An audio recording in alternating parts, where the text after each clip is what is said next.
ભગવાન શ્રી રામજીએ કહ્યું હતું કે માતાપિતાના મૃત્યુ પછી તેમનો ફોટો ઘરમાં રાખવો જોઈએ કે નહીં. આ વાર્તા સાંભળો અને જીવનનો મહાસાગર પાર કરો. મિત્રો, ભગવાન શ્રી રામજી કહે છે કે માતાપિતા આપણા પ્રથમ દેવતા છે. તેમનો પ્રેમ, બલિદાન અને આશીર્વાદ આપણા જીવનની સૌથી મોટી સંપત્તિ છે. પરંતુ જ્યારે તેઓ આ દુનિયા છોડીને જાય છે ત્યારે લોકો તેમની યાદમાં તેમના ઘરોમાં તેમના ચિત્રો મૂકે છે. આવી સ્થિતિમાં પ્રશ્ન ઊભો થાય છે કે શું માતાપિતાના મૃત્યુ પછી તેમના ફોટા ઘરમાં રાખવા જોઈએ? શું તેનો કોઈ આધ્યાત્મિક પ્રભાવ છે? ચાલો જાણીએ કે ભગવાન શ્રી રામ આ વિષય પર શું કહે છે.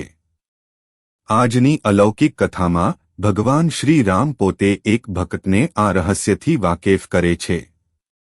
આ પ્રાચીન કાળની વાર્તા છે. એક દિવસ દેવર્ષિ નારદ પૃથ્વી પર ભ્રમણ કરવા નીકળ્યા હતા. પછી તેણે જોયું કે કેટલાક લોકો એક મૃત વ્યક્તિની ચિતા પાસે ઊભા હતા અને રડતા હતા અને તેમના હૃદયમાં દુઃખ અનુભવી રહ્યા હતા. થોડા સમય પછી મૃતકના પરિવારના સભ્યોએ તેનો ફોટો તેમના ઘરમાં મૂક્યો અને તેની સામે બેસીને તેને યાદ કરવા લાગ્યા. આ દ્રશ્ય જોઈને દેવર્ષિ નારદ આશ્ચર્યચકિત થઈ ગયા અને વિચારવા લાગ્યા કે મૃત્યુ પામેલા વ્યક્તિના પરિવારના સભ્યો તેનો ફોટો ઘરમાં કેમ લગાવી રહ્યા છે. તે હવે આ દુનિયાથી મુક્ત છે, તો પછી ઘરમાં તેના ફોટાનો હેતુ શું છે? શું આમ કરવાથી આપણને મૃત વ્યક્તિના આશીર્વાદ પ્રાપ્ત થાય છે કે પછી તેનો કોઈ અન્ય અર્થ થાય છે? આ દ્રશ્ય જોઈને દેવર્ષિ નારદ કંઈ સમજી શક્યા નહીં. પોતાના પ્રશ્નોના જવાબ મેળવવા માટે તેમણે ભગવાન શ્રી હરિ વિષ્ણુજીના નિવાસસ્થાન વૈકુંઠ તરફ પ્રયાણ કર્યું. ત્યાં પહોંચીને દેવર્ષિ નારદે ભગવાન શ્રી હરિ વિષ્ણુને પ્રણામ કર્યા. દેવર્ષિ નારદને જોઈને ભગવાન વિષ્ણુ સમજી ગયા કે તેઓ આજે કોઈ શંકા સાથે અહીં આવ્યા છે. ત્યારે ભગવાન વિષ્ણુએ કહ્યું, હે બ્રહ્માનંદન દેવર્ષિ નારદ, વૈકુંઠ લોકમાં તમારું સ્વાગત છે. મને કહો, આજે તમે અહીં કયા હેતુથી આવ્યા છો? કઈ ચિંતા તમને પરેશાન કરી રહી છે? ચોક્કસ તમે આજે અહીં કોઈ શંકાનું નિરાકરણ કરવા આવ્યા છો. ભગવાન વિષ્ણુના શબ્દો સાંભળીને દેવર્ષિ નારદે કહ્યું, હે ભગવાન, આજે હું તમારી પાસેથી એ જાણવા માટે આવ્યો છું કે જ્યારે કોઈ વ્યક્તિ પૃથ્વી પર મૃત્યુ પામે છે ત્યારે તેના પરિવારના સભ્યો તેનો ફોટો પોતાના ઘરમાં કેમ લગાવે છે? શું આમ કરવું યોગ્ય છે? આમ કરવાથી પરિવારના સભ્યોને શું ફાયદો થાય છે? શું મૃત વ્યક્તિના આશીર્વાદ તેમના પર રહે છે? દેવર્ષિ નારદની વાત સાંભળીને ભગવાન શ્રી હરિ વિષ્ણુજીએ કહ્યું, હે દેવર્ષિ નારદ, આજે તમે એક ખૂબ જ મહત્વપૂર્ણ પ્રશ્ન પૂછ્યો છે. તમારા આ પ્રશ્નના જવાબમાં સમગ્ર માનવજાતનું કલ્યાણ છુપાયેલું છે. તો હે નારદ, હું તમારા આ પ્રશ્નનો જવાબ એક અલૌકિક વાર્તા દ્વારા આપીશ. તમારે આ વાર્તા શરૂઆતથી અંત સુધી ધ્યાનથી સાંભળવી જોઈએ. કારણ કે જે કોઈ આ વાર્તા સંપૂર્ણપણે સાંભળશે તેના પર મારા આશીર્વાદ હંમેશા રહેશે. દેવર્ષિ નારદે કહ્યું, હે ભગવાન, હું તમને વચન આપું છું કે જ્યાં સુધી તમે આ વાર્તા કહેશો ત્યાં સુધી હું તેને પૂર્ણ ભક્તિભાવપૂર્વક અને ધ્યાનથી સાંભળીશ. હવે કૃપા કરીને મને તે વાર્તા કહો. પછી ભગવાન શ્રી હરિ વિષ્ણુજીએ કથા શરૂ કરી. મિત્રો, આ પુણ્યશાળી કથાને શરૂ કરીએ તેના પહેલાં તમને મારી એક નમ્ર વિનંતી છે કે આ વિડિયોને એક લાઇક કરી અને કોમેન્ટ બોક્સમાં જય શ્રી રામ અને હર હર મહાદેવ જરૂરથી લખજો. સાથે ચેનલ પર નવા હોય તો અમારી ચેનલને સબસ્ક્રાઇબ પણ અવશ્ય કરજો. તો ચાલો મિત્રો, આ પવિત્ર કથાને શરૂ કરીએ. મિત્રો, ભગવાન વિષ્ણુ કહે છે કે હે બ્રહ્મદાન દેવર્ષિ નારદ, આ કથા સમગ્ર વિશ્વનું કલ્યાણ લાવશે. ખૂબ જ પ્રાચીન કાળની વાત છે. જ્યારે રામદાસ નામનો એક યુવાન ભારતમાં રહેતો હતો. રામદાસ ભગવાન શ્રી કૃષ્ણના મહાન ભક્ત હતા. તેમણે હંમેશા સાચા ધર્મનું પાલન કર્યું અને પોતાના માતાપિતાની સેવા કરી. સમય ધીમે ધીમે પસાર થતો ગયો અને તે તેના માતાપિતા સાથે ખુશહાલ જીવન જીવી રહ્યો હતો. રામદાસની પત્નીનું નામ સાધના હતું. સાધના પણ ચારિત્ર્યવાન, ધાર્મિક અને પોતાના પતિ પ્રત્યે સમર્પિત સ્ત્રી હતી. રામદાસ ખૂબ જ મહેનતુ હતા. તે આખો દિવસ નિષ્ઠાપૂર્વક કામ કરતો અને જે કંઈ કામ કરતો અને જે કંઈ કમાતો તેનાથી પોતાના પરિવારનું ગુજરાન ચલાવતો. તે તેના માતાપિતાને ખૂબ પ્રેમ કરતો હતો. પછી એક દિવસ અચાનક તેના માતાપિતાનું અવસાન થયું. રામદાસ બહુ દુઃખી થયા. પોતાના માતાપિતાના અંતિમ સંસ્કાર પછી તેણે ઘરના પ્રાર્થના સ્થળે તેમના મોટા ફોટા સ્થાપિત કર્યા અને દરરોજ તેમની પૂજા કરવાનું શરૂ કર્યું. હવે તેનું જીવન તેના માતાપિતાની પૂજામાં પસાર થવા લાગ્યું. થોડા અઠવાડિયા પછી તેના જીવનમાં વિચિત્ર ઘટનાઓ બનવા લાગી. માનસિક અસ્વસ્થતા વધવા લાગી. ઘરમાં કાળો જાદુ થવા લાગ્યો અને તેને સપનામાં વિચિત્ર દ્રશ્યો દેખાવા લાગ્યા. હવે તેને તેની પત્ની સાધના સાથે રોજ ઝઘડા થવા લાગ્યા. રામદાસનું મન સંપૂર્ણપણે વિચલિત થઈ ગયું. એક દિવસ તે ગંગા કિનારે બેસીને રડવા લાગ્યો. ગંગા કિનારે શ્રીકૃષ્ણનું મંદિર હતું. તે ભક્તિભાવથી તે મંદિરમાં ગયો અને ભગવાન શ્રીકૃષ્ણની સામે બેસીને પ્રાર્થના કરવા લાગ્યો. તે કહેવા લાગ્યો, હે શ્રી કૃષ્ણ, હે મુરલીધર, મને રસ્તો બતાવો. હું મારા માતાપિતાની પૂજા કરીને તેમને શ્રદ્ધાંજલિ આપી રહ્યો છું. છતાં મારા જીવનમાં આટલી બધી અશાંતિ કેમ છે? તે સાચા હૃદયથી ભગવાન શ્રીકૃષ્ણને પ્રાર્થના કરી રહ્યો હતો. પછી અચાનક ત્યાં એક દિવ્ય પ્રકાશ પ્રગટ્યો. ચારે બાજુ દિવ્ય સુગંધ ફેલાઈ ગઈ અને ભગવાન શ્રીકૃષ્ણ પ્રગટ થયા. તેમની આંખોમાં કરુણા હતી અને તેમનો અવાજ અત્યંત શાંત હતો. શ્રીકૃષ્ણને પોતાની સામે જોઈને રામદાસ સ્તબ્ધ થઈ ગયા. તેને વિશ્વાસ જ ન થયો કે ભગવાન શ્રીકૃષ્ણ પોતે તેની સામે પ્રગટ થઈ રહ્યા છે. પછી થોડી હિંમત ભેગી કરીને તેણે કહ્યું, હે પ્રભુ, આજે તમારા દર્શન કરીને મારું જીવન સફળ થયું છે. હવે મારા મનમાં કોઈ શંકા નથી. પણ હું જાણવા માંગુ છું કે આ દુઃખ મારા જીવનમાં કેમ આવ્યું? જ્યારે હું મારા માતાપિતાની પૂજા કરું છું. ભગવાન શ્રીકૃષ્ણે કહ્યું, હે પુત્ર રામદાસ, નિઃશંકાપણે તારી ભક્તિ અને પ્રેમ મહાન છે. તમારા હૃદયમાં તમારા માતાપિતા માટે જે લાગણીઓ છે તે પૂજનીય છે. પરંતુ તમે અજ્ઞાનતાથી જે કરો છો તે ફક્ત આત્માને જ બંધન કરતા નથી બનાવતું, પણ તમારા જીવનમાં દુઃખ પણ લાવે છે. જ્યારે કોઈ પોતાના પ્રિયજનો ગુમાવે છે, ખાસ કરીને માતાપિતાને, તો તેમને યાદ રાખવા અને તેમનો આદર કરવો યોગ્ય છે. પરંતુ કેટલાક નિયમો અને મર્યાદાઓ છે જે દરેક મનુષ્યે જાણવી જ જોઈએ.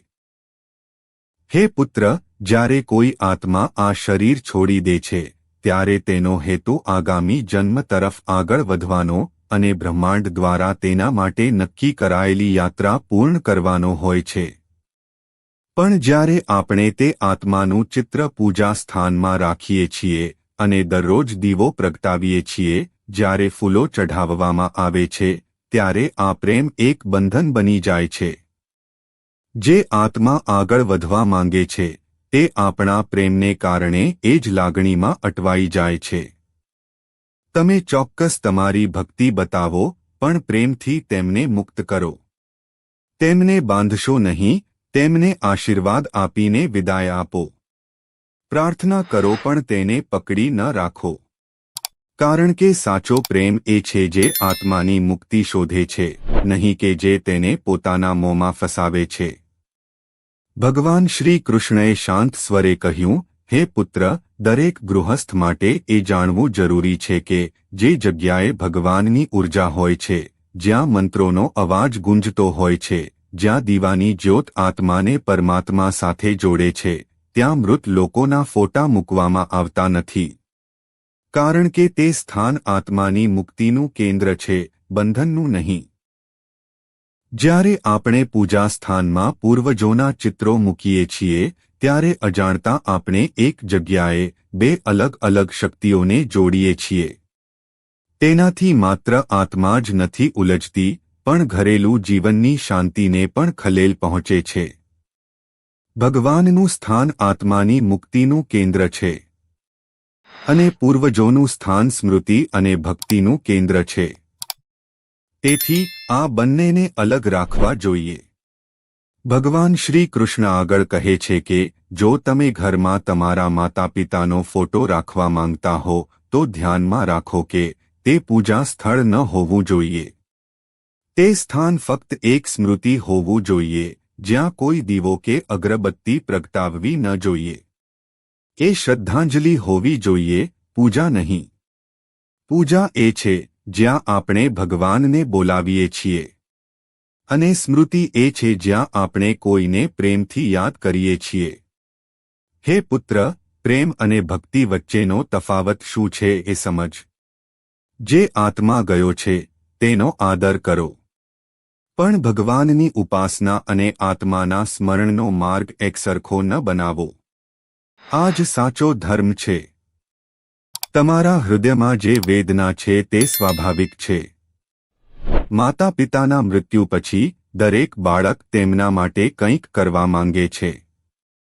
પિતૃઓની શાંતિ માટે શ્રાદ્ધ અને તર્પણ શ્રેષ્ઠ ઉપાય છે.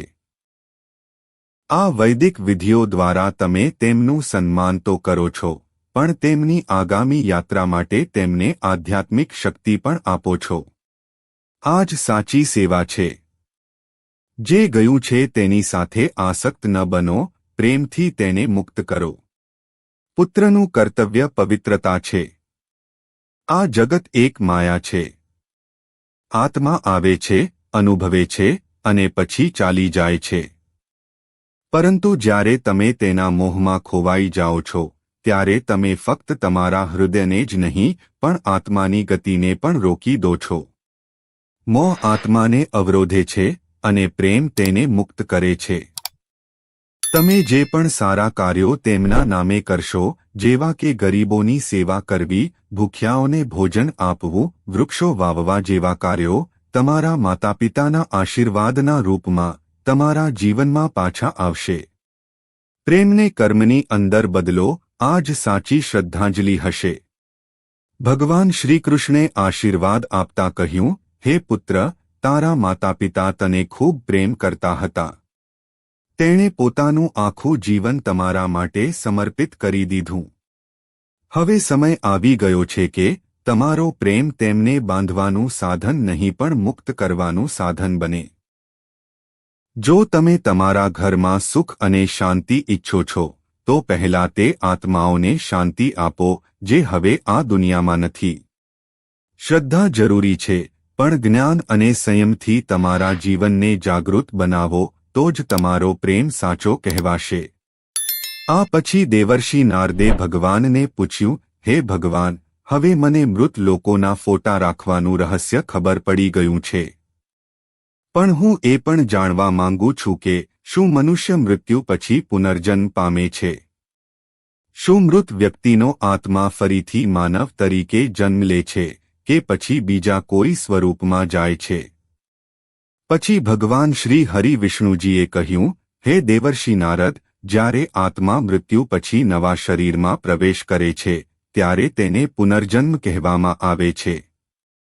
આ પુનર્જન્મ ક્યારે અને કેવી રીતે થશે તે ઘણી બાબતો પર આધાર રાખે છે. પુનર્જન્મના 3 મુખ્ય કારણો છે. નંબર 1, સંચિત કર્મ, પાછલા બધા જન્મોના કર્મોનો ભંડાર છે. નંબર 2, પ્રારબ્ધ કર્મ, વર્તમાન જીવનમાં આપણને મળતું સુખ અને દુઃખ પાછલા જન્મના કર્મો દ્વારા નક્કી થાય છે. નંબર 3, ક્રિયમાણ કર્મ, આ જીવનમાં કરેલા કર્મો ભવિષ્યના જીવનને અસર કરે છે. જ્યારે કોઈ વ્યક્તિ મૃત્યુ પામે છે ત્યારે તેની આત્મા તરત જ પુનર્જન્મ નથી લેતી. આ આત્મા 3 તબક્કાઓમાંથી પસાર થાય છે. નંબર 1, પ્રેત યોનિ, જ્યાં આત્મા થોડા સમય માટે શરીરની ગેરહાજરી સમજી શકતી નથી. નંબર 2, યમલોક યાત્રા. યમદૂતો આત્માને યમરાજા પાસે લઈ જાય છે. ચિત્રગુપ્ત આત્માના કર્મોનો હિસાબ રજૂ કરે છે. નંબર 3, નિર્ણયો. જો કોઈ વ્યક્તિમાં વધુ પુણ્યો હોય તો તે સ્વર્ગ અથવા ઉચ્ચ સ્થાન પ્રાપ્ત કરે છે. જો પાપો વધુ હોય તો વ્યક્તિ નરકમાં જાય છે અથવા નીચ જન્મ મેળવે છે. અને જો પુણ્ય અને પાપ સમાન હોય તો વ્યક્તિને ફરીથી માનવ જન્મ મળે છે. ગરુડ પુરાણ અનુસાર આત્માને પુનર્જન્મ માટે 16 પ્રકારની યોનિમાર્ગમાંથી પસાર થવું પડે છે. પશુ, પક્ષીઓ, જંતુઓ, જળચર, મનુષ્ય વગેરે. જેણે હિંસા અને ખોટા કાર્યો કર્યા છે તે નીચ યોનિમાં જન્મ લે છે. જેમણે સેવા, ભક્તિ અને ધર્મનું પાલન કર્યું હોય તે દૈવી સ્વરૂપ અથવા ફરીથી માનવ સ્વરૂપ પ્રાપ્ત કરે છે. જીવન એ આત્માની યાત્રા છે.